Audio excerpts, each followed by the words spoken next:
Hey, good evening, everyone. My name is Eric Talent. This is my first time doing a video like this on my channel. Um, so tonight I'm going to be talking about my brief time working as a medical examiner in Shelby County, Memphis, Tennessee, and some of the things that I saw while working in the ME's office, and it was just, I guess, maybe a way to process trauma. I don't know. I think the thing I've been wanting to tell these tales outside of, telling a few friends and people along the way. It's just some things that have kind of stuck with me in life, and I don't know. I feel like there might be some value sharing them with community at large. Just with strangers, maybe people who have had a chance to effectively deal with seeing some of the most rotten things in human beings. Seeing how bad certain people can be, and I don't think all people are bad. I mean, we know that, but when you subject yourself to certain things, you are going to see the outcomes of the worst in human beings. And so anyway, I'm going to give a quick bio of who I am. And right now, like I said, my name is Eric Talent. I'm 49 years old, father of two grown boys, married, lived in Memphis most of my life. I served in the U.S. Army National Guard from 2007 to 2016. 2016 and 2017, I worked in Kabul, Afghanistan as a trainer and advisor for the Afghan Air Force. Trained there, everyone from their junior NCOs all the way to their field grade officers on using aerial weapons platforms and maintenance of aerial weapons platforms, certain munitions. I think like a lot of veterans of Afghanistan, but Iraq and Afghanistan, I think when Kabul fell in 2021, I had one interpreter that I'd worked with. Him and his family were still there, and it was a really, really, really tough time. Fortunately, he was able to get out. He and his family were able to get out. They got out through Qatar with the help of some U.S. congressmen. Congressman out of North Carolina. I can't remember the gentleman's name. The gentleman who got out was already in the process of being patriated into the United States. He was in the final steps of getting his a visa cleared for him and his family to come into the United States legally, and to eventually get here to establish himself with citizenship. He was in the final stage, which is the stage where they basically, say, hey, this is the money we're going to give you. You have this sponsorship level, and you're going to be there. So he was cleared, and then the embassy in Kabul shut down, and man, he went through a lot. The Taliban seized the government in Kabul, and he was living in Kabul. Him and his family were moved into an apartment complex with a lot of other folks that had worked with U.S. forces, and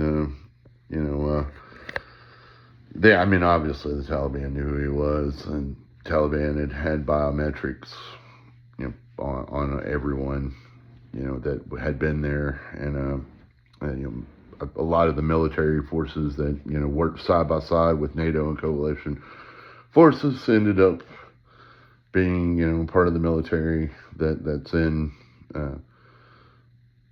Afghanistan today. They're standing forces operating the equipment that the United States taxpayer paid for, that people like myself, people much braver than myself, people that sacrificed their lives went over there to train these men on how to defend their country. And, sadly we had the outcome, but I just kind of venting on that, got off on a tangent. Really, I came here to talk about a story from my time working as a medical examiner. I wasn't a medical examiner. I was working part-time as a transport for the Shelby County Medical Examiner, and this is at the end of 2010 and the beginning of 2011. And this particular story took place around, it was January 1st or 2nd. It was January 2nd that this took place. And so kind of back it up a little bit. I was working, I was in the National Guard in 2010, and I was working what they call as a dual status military technician, or a MilTech, which means that I worked for the Tennessee Military Department, federal government job, maintaining military equipment Monday through Friday. And then it was the National Guard duties, 1 week in a month, 2 weeks a year. So it's a good gig. If you ever join the National Guard, you can get on as a dual status military contractor. It's a good gig. But I had some leave, and it was Christmas time. So a neighbor of mine was working for the Shelby County Medical Examiner, and they had a lot of high turnover. And people it's a tough job working transport, body removal. Like I said, man, you see the worst of the worst. You deal with some really hard things, and then on top of that, it's an on-call 24/7 kind of gig. Doesn't pay much. Well, at least 15 years ago, it didn't pay much. I don't know if it does now. It's contracted work, so you're not actually a county or city employee, municipal employee. You're contracted out through a private company. I want to say like a job paid like $7-8 an hour. It didn't pay much, and my neighbor who was doing it was I think a supervisory role, maybe at like 15-16 an hour. 2010, 2011, probably still not really that much. Hours are, like I said, 24/7 on call. They didn't really have days off.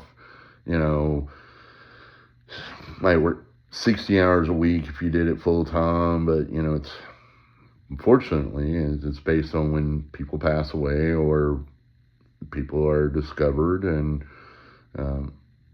by loved ones, or in places and by strangers and or law enforcement. And so this had Christmas time 2010. It's a high turnover rate job, and my neighbor's like, "Hey, what are you up to?" I was like, "Hey, I'm home for Christmas. Spending time. Kids were little, wasn't married at the time, so spending time with family. But also just kind of kicking, not doing too much. And so they're like, "Hey, you want to ride along? You make a little extra money. We need a hand, dealing with this." So first time I went out, I went over to South Memphis, and there was an elderly African American woman who had passed away, and she had passed away probably for several days. When we're called in, it's after law enforcement's already done their preliminary investigations and taking statements from the family. Generally, like the family's there, maybe talking with law enforcement or going through. And once law enforcement determines, hey, it's time to remove the deceased, we're called in and we come in. If I remember correctly, I think it was we drove like a white Dodge Caravan, no frills, hospital-style gurney, body bags. At the time, I think I was wearing like a fleece jacket, jeans, nothing really, too much. So I was riding with my neighbor and her partner, and learning the ropes. So I'm riding in the back of the van, two-seater cage style van, back with the gurney. And so we ride out, and we pick up this lady had been deceased and elderly, very old. Looks like she had passed to natural causes. Rigor mortis had set in. Wasn't a bad situation, really. You can just tell it's an older person that lived alone. There was a young lady there, I assume, who was maybe relative who had come by, found her, was speaking with law enforcement. This was my first, pickup of a deceased person. So go through the ropes. You learn how to do it. Put a sheet down. One person on one end, one person on the other. You kind of wrap the body, put the body in a body bag onto the gurney, strap the gurney down, carry them out, and you carry them back to the medical examiner's office. The town is in downtown Memphis, in the medical, what we call the medical district, off Madison Avenue. I'm sure it's still there. I haven't checked. I feel like it had been there for a long time. Really creepy place. If there was a place that I would think would be haunted, it's this place. Just the buildings, old, very, very large, echoing hallways. And the first time, taking a person in the freezer, because I'm the new guy, so they told me how to check in and sign in at the desk with the. Generally, it's after hours. There's just a doctor on duty. They're not really performing autopsies at that time. At least that's what I saw. How to take the body, check them in, and then place them in the freezer, taking them off of the gurney and placing them onto another gurney and going in there. And the first time you go into a freezer full of people that are deceased, and it's kind of, you walk in and this, it's not a freezer, it's a cooler, but, walk in a restaurant style cooler. There's a light on the right, and you've got to find a place, and typically, like, it's in the back, so you've got to pass through where, all these bodies are, and so, obviously it's kind of a eerie feeling, and, I remember, something that really stuck out to me was there was an area where there were a lot of unidentified human remains that were, skulls, bones, things like that.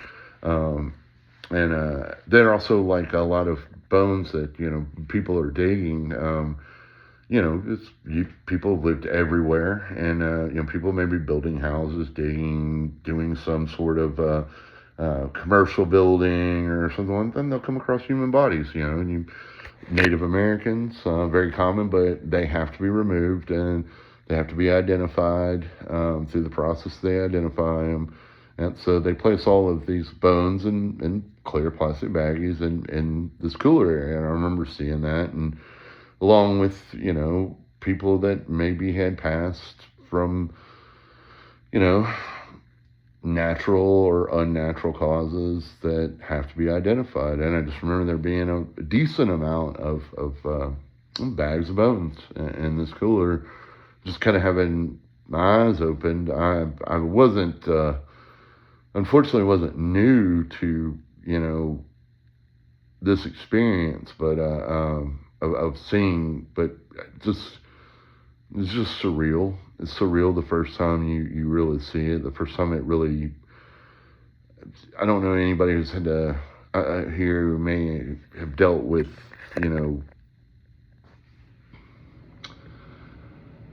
death, but death in like a scale of how, the words I'm trying to use, the finality, the amount of people that there are, what we're really like an essence made of, like skin and bones and organs, and just I don't know. I don't have the ability to articulate it. I don't have the ability really to articulate it and seeing it in a fair few amounts of bodies. There's something about it. It's very surreal.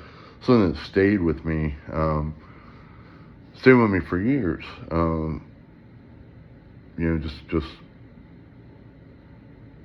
how this magic of us living, how we're magically, the essence of our personalities, of our movement, our kinetic energy, and how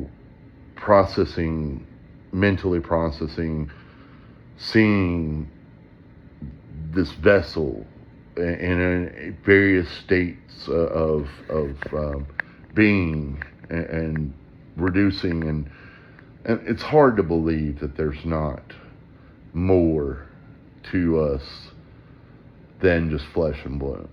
It's hard to believe, like the kinetic thing, our personalities, our whole thing, that the way that we function, all of this, we're not just that. But anyway, once again, I'm on another tangent where I'm getting out of sorts. But anyway, backing up to the story, and it's probably what I'm not a great storyteller. We're gonna do this anyway.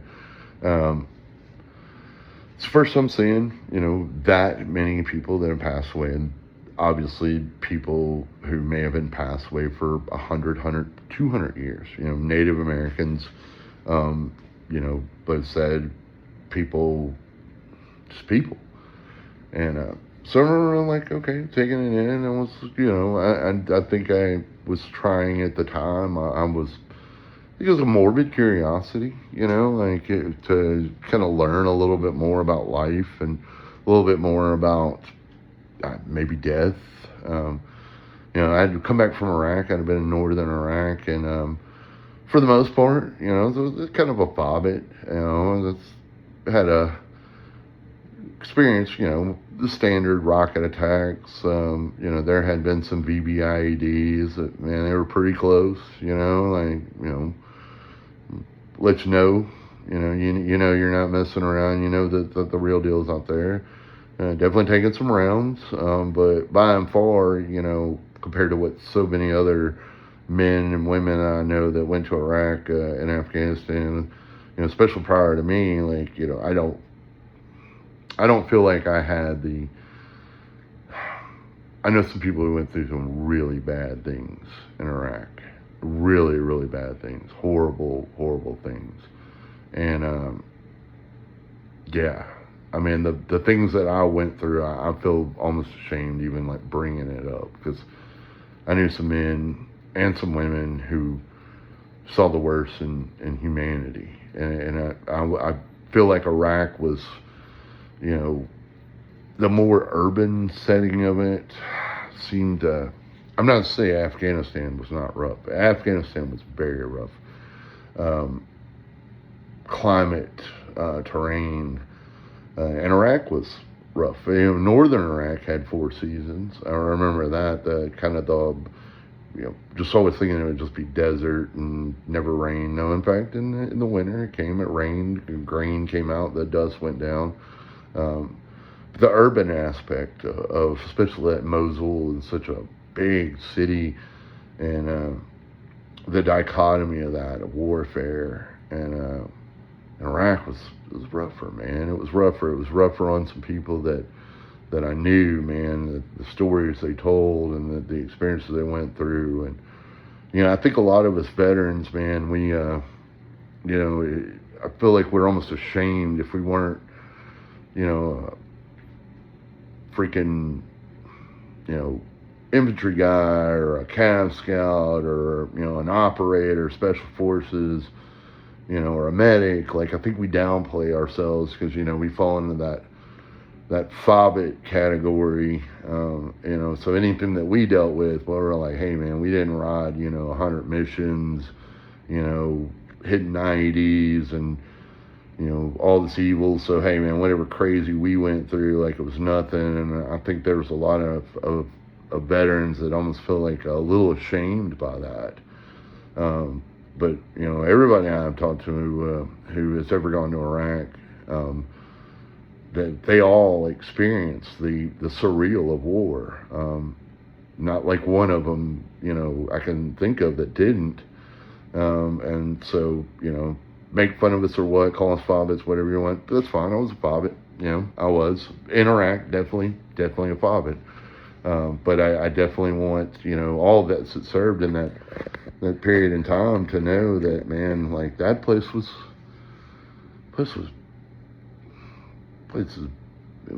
jumping, man. It was popping. And You know, if you're dealing with something from there, man, it's probably fair. Like, don't feel ashamed if you're dealing with something. You know, don't. I know. You know the comparison. Like, well, yeah, but you know, my buddy was infantry, or you know, my buddy was a Cab Scout, or my buddy was, you know, riding the roads at 88 Mike, man, and, you know, whatever I experienced is nothing compared to what they experienced. Hey, man, my hat's off, man. My hat's off to the 15% that are out there kicking indoors, doing that stuff, man. You guys are mad respect. But I want all vets to know that we're over there, that, like, man, if you're dealing with something, like, it's okay, man. Iraq was crazy. Like, it was crazy. Like, don't feel bad. Don't feel the need to compare yourself. Anyway, I'm on a tangent right now. I'm sorry. A little nervous doing this video thing the first time. Really, like I said, I'm trying to process some things. You know, make fun of me, whatever. I don't care.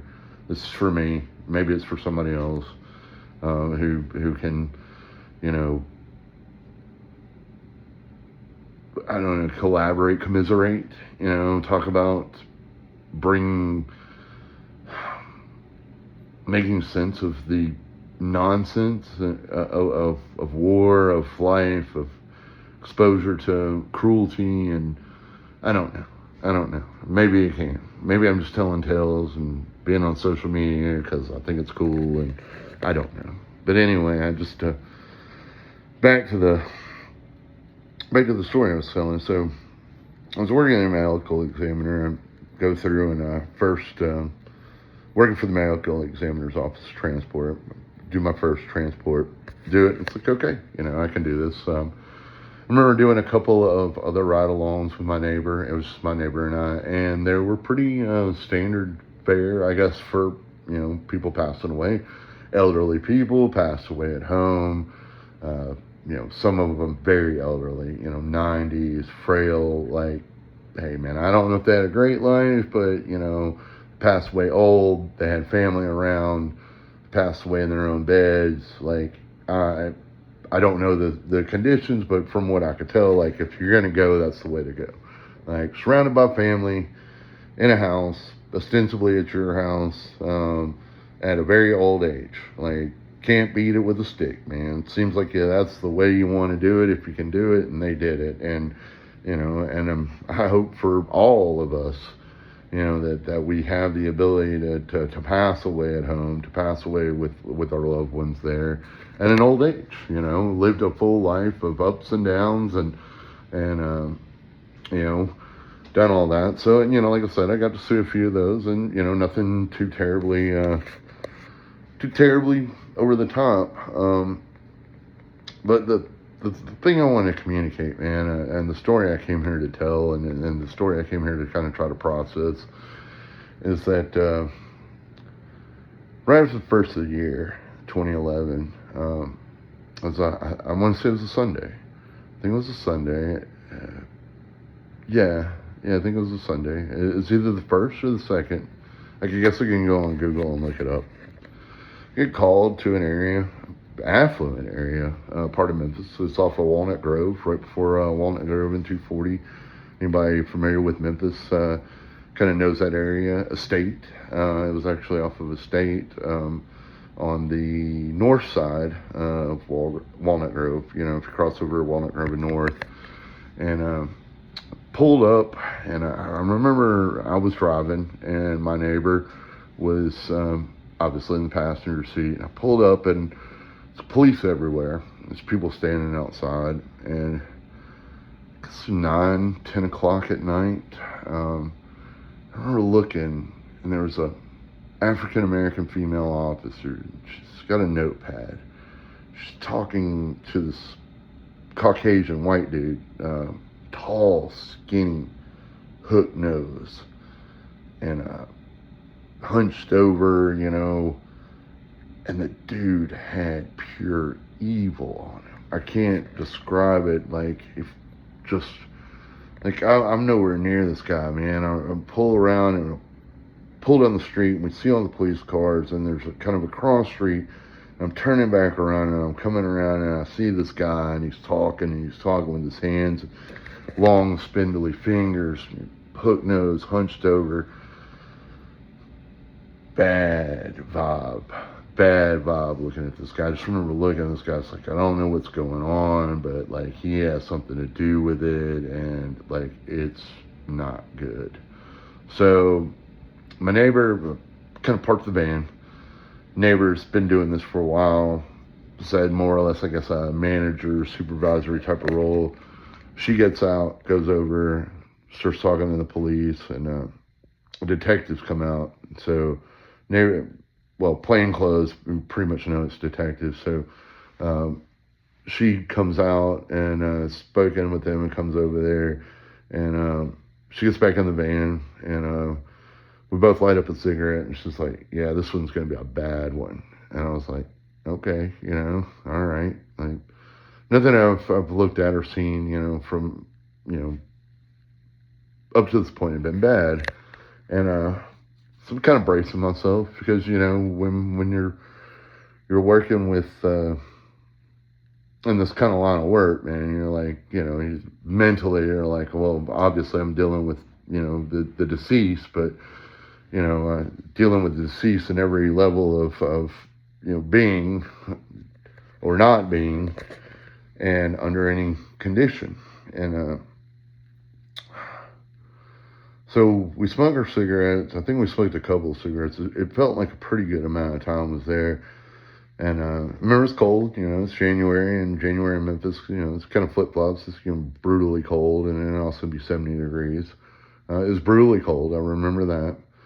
And having the window down, like I said, I was driving, smoking a cigarette, and finally we see the detective come out, white gloved, waves us. So walk around to the back of the van, body bag, sheets, a couple of sheets, gloves, and on the gurney, body bag on the gurney, lay them down, and get it out, pop the wheels, bring it down, bring up the driveway. And this is kind of a bungalow style house, nice, well manicured lawn. Like I said, this area definitely what you would call upper middle class to affluent area. So really well made homes that are probably 40, 50 years old, but well taken care of, good real estate, good area, kind of area you would want to strive to live in, to raise a family in, especially for Memphis, which it's getting smaller and smaller in the areas that you would want to raise a family in.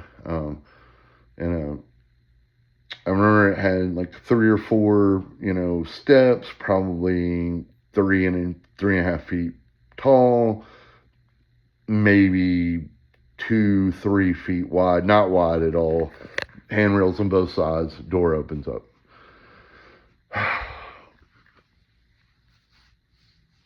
So man,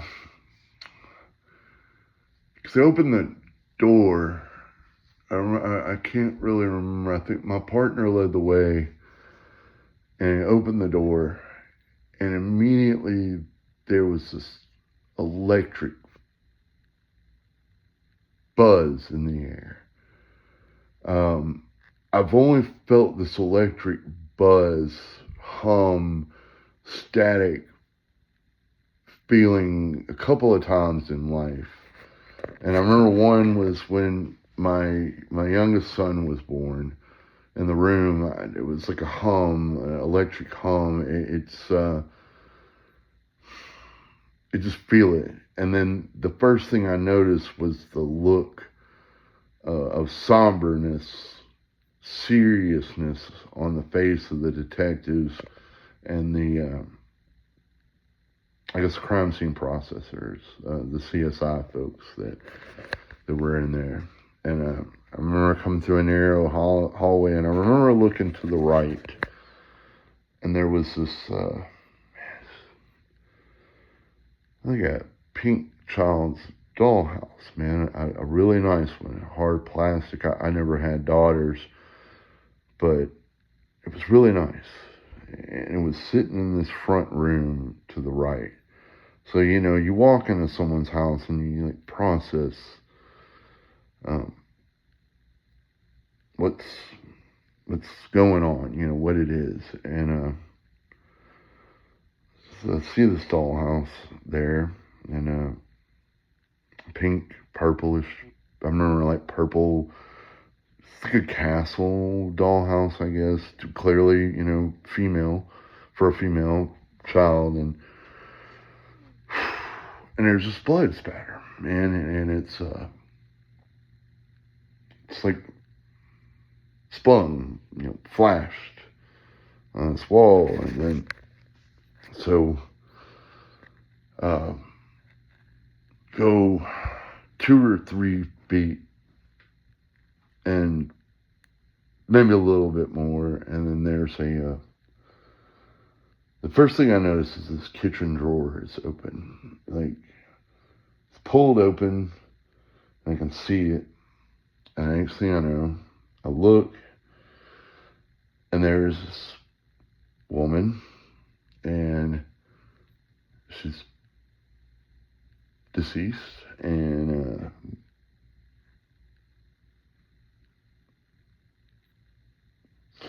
yeah, man,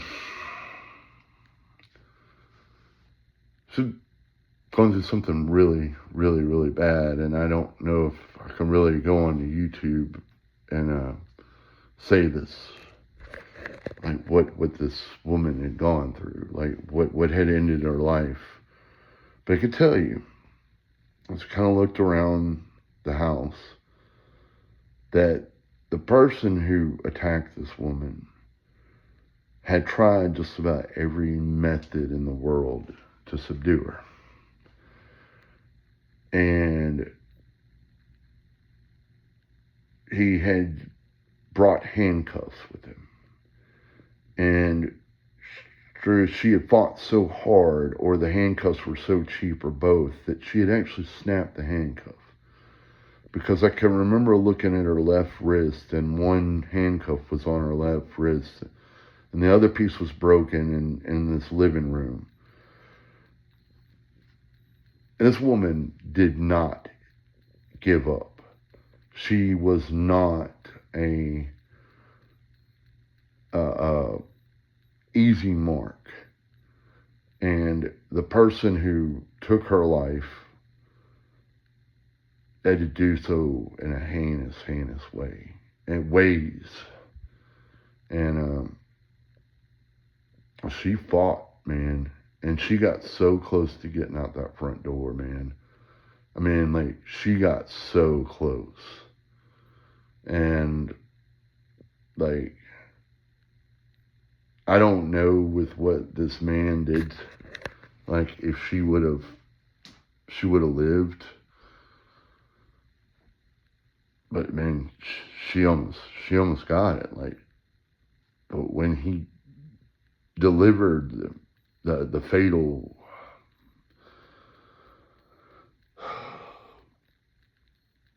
blows, man.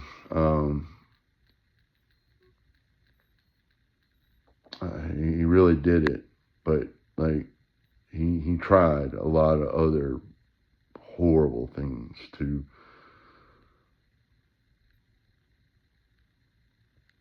take her out, man. And wow. I've been sitting on this for a while, man. I think I told a couple of people, the story. Like, you think you go and you deal with quote unquote terrorists and real terrorists, or you think you do all this stuff, man. You think, oh man, I'm just hard. Like, I'm as hard as I can be. I was younger at the time, man, and I'm kicking butt, taking names, and dude, some fucking horrible people in this world. Like, there are some really horrible people in this world. And hell, I don't know if I'm adding any value or what I'm doing. I'm just talking, telling the story, and maybe I think I'm just telling the story just to just be online telling a story. I don't know. I've just been sitting on it for a long time, and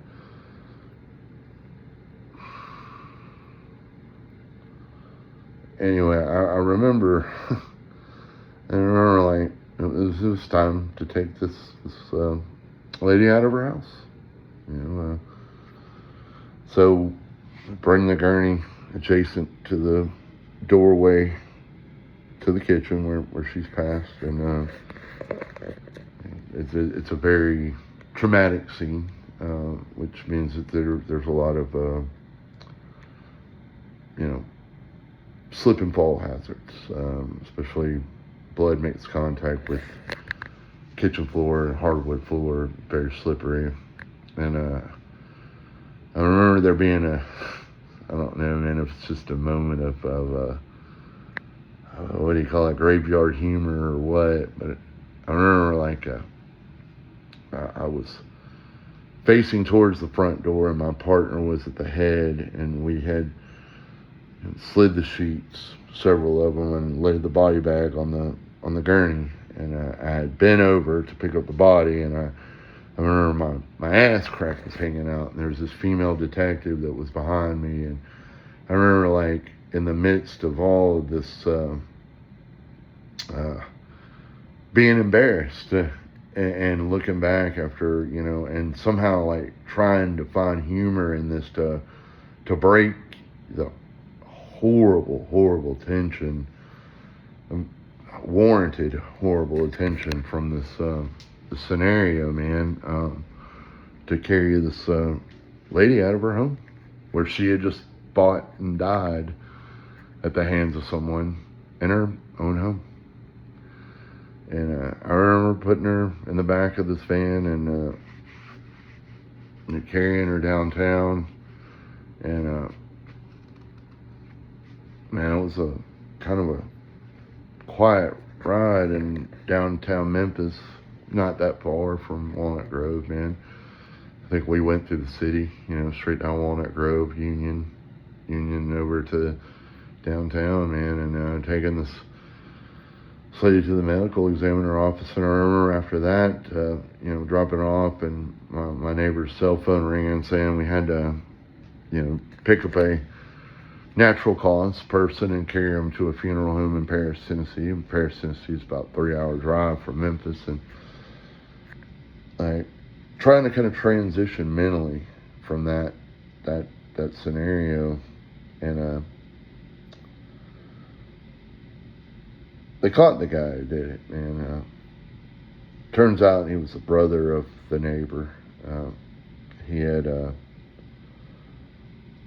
been in prison. He had been out of prison for a little while. I guess he had taken a liking to the lady, or the lady's name is Lee. I can't remember her last name. Had a daughter. I think that it was potentially the daughter or the father of the daughter, Lee's, I assume, ex-husband, who found her. They hadn't been passed away long. And the man who killed her, he said he went over there to give her a Christmas present. That's what he told detectives. And I don't know to this day if, when we pulled up, the man who was talking to police was the neighbor or the brother who was the killer. I don't know. I wish there was some moral value I could add to all of this. But said, it's just processing something that's been in my head for a long time, and it's just a reminder. And people, look out for yourselves. Ladies, look out for yourselves, man. Single ladies, look out for yourselves. If you got a single lady or even a wife or a girlfriend or mom, sister, guys, watch out for your gals, man. Watch out for them. We live in a world where we think that we want our women empowered, and we want our women strong, and our women, they want to be empowered, and they want to be strong, and that's fine. Okay, but just watch out for our ladies, man. Ladies, watch out for yourselves. And dude, just know who the fuck you're letting in your house, man. Like, know who you're letting in your house. You know it. Like, know it. And, man, like I said, I don't know. I just made this video to, like, process this thing I've been living with for a long time, and, like, trying to find some value to add to the world, and just process things that have been in my head, man. Like I said, I guess I want there to be some sort of message, some sort of, I don't know, something that adds some sort of value to all of this. I don't know. Just people, it's a crazy world out there. It's a crazy world out there, and there's evil people out here. Like, protect yourselves. Protect the people you love. Do it because it's the right thing to do. Do it because sharks do swim in these waters. And with that, if you watch this video and all 40 some odd minutes of it, and thank you for listening to me ramble on this Saturday night. I appreciate it. And yeah, I've got some more stories. At some point in time, I'm gonna load them up here and said some stuff that, I don't know, may add some value to somebody. And like I said, it just might be cathartic to me to let it out in the world so people can hear it. That being said, look out for each other, man. Look out for each other, and have a good evening.